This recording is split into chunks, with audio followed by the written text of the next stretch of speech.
Buongiorno amici, oggi siamo qua sotto questo bellissimo sole californiano, anche se è inverno, però tanto lo sappiamo che qua l'inverno non esiste.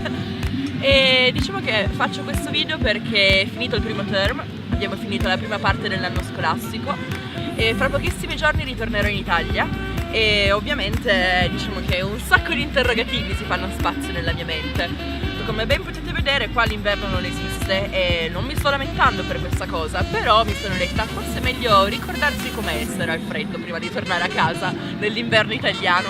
Quindi insieme a Bojan e McKenna, che si sono intrepidamente offerti di accompagnarmi, abbiamo deciso di fare una gita per un weekend al Sequoia Park.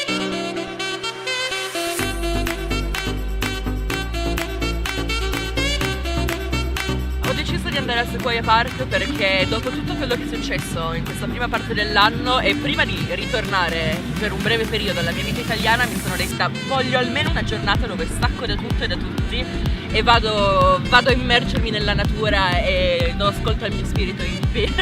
Il Sequoia Park si trova nel nord della California ed è in realtà considerato territorio federale, quindi tutte le regole californiane non sono valide. Infatti, piccolo inciso, ci hanno fermato mentre stavamo entrando al parco per farci presente questa cosa. Voi venite dalla California, quindi solo per ricordarvelo, le regole californiane qua non valgono. Eravamo, ok, scusateci. Questa cosa ci è stata fatta chiara dall'inizio, però devo dire che il parco in sé è bellissimo, ci è voluto un bel po' per arrivarci, è stato un tragitto interminabile, però il paesaggio era stupendo. Ho anche imparato a montare le catene, perché siamo arrivati a un punto dove ci hanno detto per proseguire dovete per forza avere le catene da neve, e noi ovviamente mica ci avevamo pensato, viviamo a Los Angeles, insomma. Quindi è stato davvero un'epopea riuscire a trovare queste catene da neve. Alla fine siamo riusciti a prenderle e ho imparato a montare le catene da neve. Ho veramente acquisito qualcosa da questa avventura.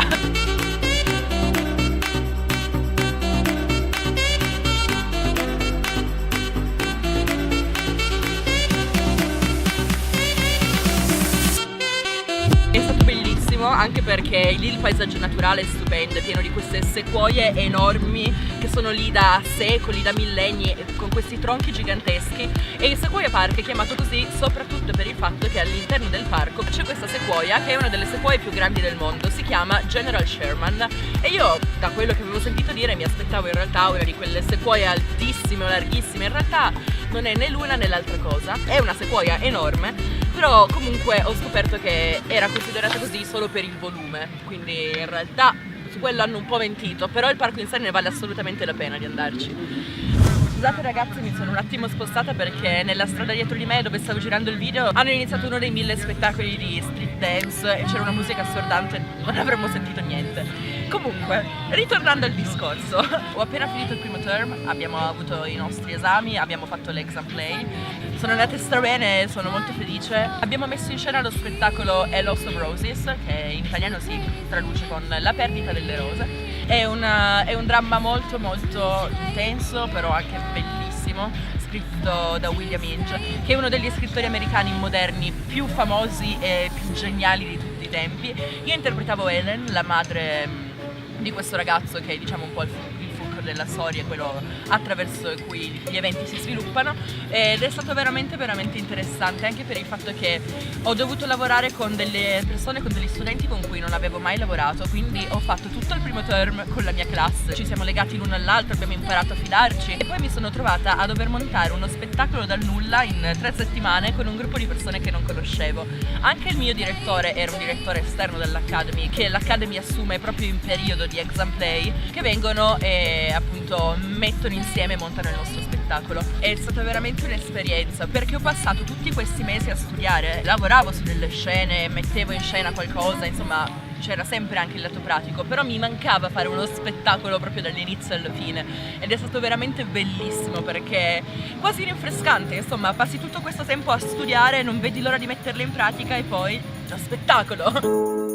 Devo dire che questo momento per me è un momento un po' speciale per il fatto che si è conclusa la prima parte della mia avventura americana, sto per tornare a casa, rivedere i miei amici, la mia famiglia e tantissime cose sono successe dall'ultima volta che li ho salutati, quindi non posso fare a meno di chiedermi come sarà, cosa succederà.